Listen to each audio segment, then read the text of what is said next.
Na história bíblica de hoje narramos a história de Judá. Foi um dos filhos de Jacó, e o patriarca de uma das maiores tribos de Israel, a tribo de Judá.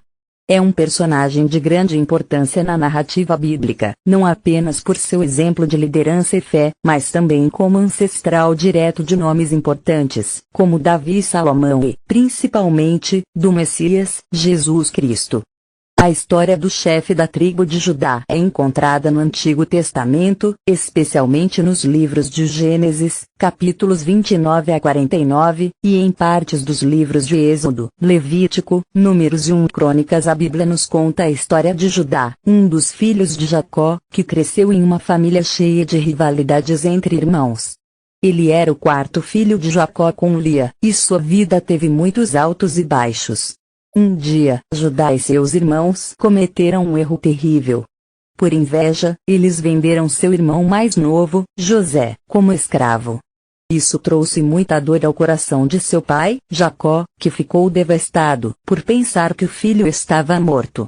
Essa era a intenção da maioria dos irmãos, mas Judá sugeriu que em vez de matá-lo, que eles somente o vendessem para uma caravana de mercadores que passava. Assim, ao menos Judá poupou-lhe a vida. Porém, é certo que o remorso e a culpa terão atormentado por muito tempo. José foi levado para o Egito, onde passou por duras provas. Passado algum tempo, Judá decidiu ir viver longe de seus irmãos. Ele se hospedou na casa de Ira, um amigo que morava na cidade de Adulão. Vivendo ali, ele conheceu uma cananeia e se casou com ela. Logo eles tiveram 3 filhos. Onã e Selá. Quando seu filho se tornou adulto, Judá arranjou uma esposa para ele chamada Tamar. Porém, logo morreu porque era muito perverso diante de Deus. Então, seguindo o costume do casamento levirato, que exigia que a viúva sem filhos fosse dada em casamento ao irmão do falecido, Judá diz ao segundo filho para se casar com Tamar. Mas Onã também era mau perante Deus, e também morreu. Assim, Judá instruiu a Tamar que voltasse para a casa do seu pai e permanecesse viúva, até que Selá, o filho mais moço, tivesse idade para se casar. Porém, ele não fez assim. Judá temia que o terceiro filho também morresse e por isso, não cumpriu com sua palavra. Quando Tamar se apercebe que não viria nenhum outro casamento, e que não teria parte na herança de seu marido, ela decidiu fazer algo. Corajosamente, Tamar trama um esquema, a fim de ver assegurado seu direito de ter filhos e de ter uma família novamente. Tamar arquitetou um encontro, disfarçada, com o próprio sogro, Judá. Dessa relação, ela engravidou e teve 2 meninos, Pérez e Zerá de Pérez, o filho mais velho de Judá. E Tamar descenderam a linhagem de Davi e do próprio Senhor Jesus, por parte de seu pai terreno, José. Devido à sua ascendência, Jesus também recebe o título de leão da tribo de Judá. No entanto, a história de Judá não termina aí. Ele passou por outra grande lição. Quando a terra enfrentava grande seca e eles foram enviados ao Egito para comprar comida, Judá reencontrou seu irmão, José, que durante anos tinha sido esquecido. Nesta ocasião, quando seu irmão mais novo, Benjamim, correu perigo, Judá se ofereceu para ser escravo em seu lugar, mostrando um profundo sentimento de entrega e compaixão. Agora, mais maduro, Judá estava disposto a fazer qualquer coisa para proteger sua família. A vida de Judá nos ensina que todos nós podemos mudar e buscar a reconciliação. Ele passou de um irmão invejoso a alguém disposto a sacrificar tudo pela família. Sua história nos mostra a importância da mudança pessoal e do perdão, e como Deus pode usar até mesmo pessoas com passados complicados para cumprir seus planos.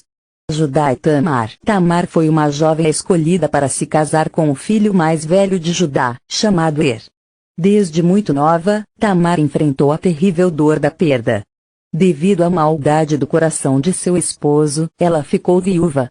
Não apenas uma, mas 2 vezes, Tamar sofreu a perda e ausência de seus companheiros, e agora, temia a vida futura sem o amparo de marido, nem de filhos que a pudessem acompanhar. O seu sogro, Judá, havia prometido que ela esperasse por Selá, até que tivesse a idade apropriada para se casar. E, passado algum tempo, ele já era um homem adulto, mas Judá nunca cumpriu de fato seu acordo. Tamar passaria a vida toda esperando como viúva, sem filhos, na casa de seu pai. Quando Judá também ficou viúvo, Tamar arquitetou um plano. Ela se assentou no caminho na época que sabia que seu sogro iria viajar. Ela estava disfarçada, com um véu. Judá não notou que era sua nora. Assim, pensando que fosse uma prostituta, Judá quis dormir com ela. Astutamente, Tamar pediu-lhe que deixasse seu cajado, sinete e cordão como garantia do pagamento para pagar por seus serviços. Na proposta de Tamar, assim que ele enviasse o pagamento, ela devolveria os itens. Ele concordou, e assim fez o que queria. Tamar voltou para casa. Talvez algum dia teria a oportunidade de confrontar o seu sogro. Mas, passados 3 meses, eles descobriram que ela estava grávida. Como ainda estava comprometida com um de seus filhos, Judá condena Tamar por adulterar. Porém, Tamar, sabiamente, apresentou os itens pessoais de Judá, mostrando que era ele o responsável pela sua gravidez. Judá reconhece sua hipocrisia, ciente de que se o engano e pecado de Tamar eram imorais, o seu pecado era ainda mais grave. Então, Judá reconhece que, afinal, ele havia sido o mais injusto da história, e assim assumiu os filhos e cuidados de Tamar. O arrependimento e a transformação de Judá. Judá, ao longo de sua vida, cometeu erros graves, mas também aprendeu com eles. Ele assumiu os filhos e a responsabilidade pelo cuidado e proteção de Tamar, como também por seu irmão mais novo, Benjamim. Judá assistira ao sofrimento pelo qual seu pai passara, ao longo de anos e aprenderá a sua lição. Agora, Judá não permitiria que isso acontecesse outra vez. Em um momento de arrependimento e generosidade, Judá se aproximou de Tamar e reconheceu seu papel na nova geração que agora se iniciava com os gêmeos, Pérez e Zerá. Pela vontade de Deus, foi por meio de Pérez que se descendeu a linhagem davídica que eventualmente levaria ao nascimento de Jesus Cristo. A tribo de Judá. A tribo de Judá e sua descendência desempenhou um papel central na história de Israel, pois dela veio o rei Davi, que estabeleceu a dinastia davídica. Jesus Cristo, o Messias prometido, também é descendente de Judá, cumprindo as profecias messiânicas do Antigo Testamento. À medida que envelhecia, Judá se tornou um líder respeitado entre seus irmãos e sua tribo. Ele demonstrou sabedoria e coragem, intercedendo por seu irmão Benjamim em uma situação difícil. Judá também desempenhou um papel fundamental na reconciliação com José, que havia se tornado um poderoso governante no Egito. Ele liderou a decisão de não matar José e vendeu como escravo, mas mais tarde, ele interveio para salvar Benjamim, quando a oportunidade surgiu, mostrando arrependimento e amor fraternal. A história de Judá é uma jornada de redenção e transformação. Ele passou de um jovem egoísta para um homem maduro, disposto a assumir responsabilidades e a fazer o que era certo. Através de seus descendentes, ele recebeu a bênção de Deus e se tornou parte da história da salvação, que culminaria na vinda de Jesus. A história de Judá nos ensina que, mesmo quando cometemos erros, Deus pode usar nossas vidas para cumprir seus planos. Ela nos lembra da importância do arrependimento, do perdão e da transformação pessoal, mostrando como a graça divina pode nos redimir e nos abençoar, independentemente de nosso passado. A Bíblia não fornece detalhes específicos sobre a morte de Judá, mas ele faleceu em uma idade avançada, após uma vida de desafios e redenção, sendo lembrado como um líder que desempenhou um papel fundamental na história de Israel.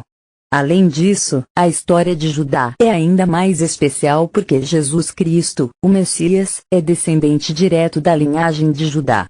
O leão de Judá se tornou um título do próprio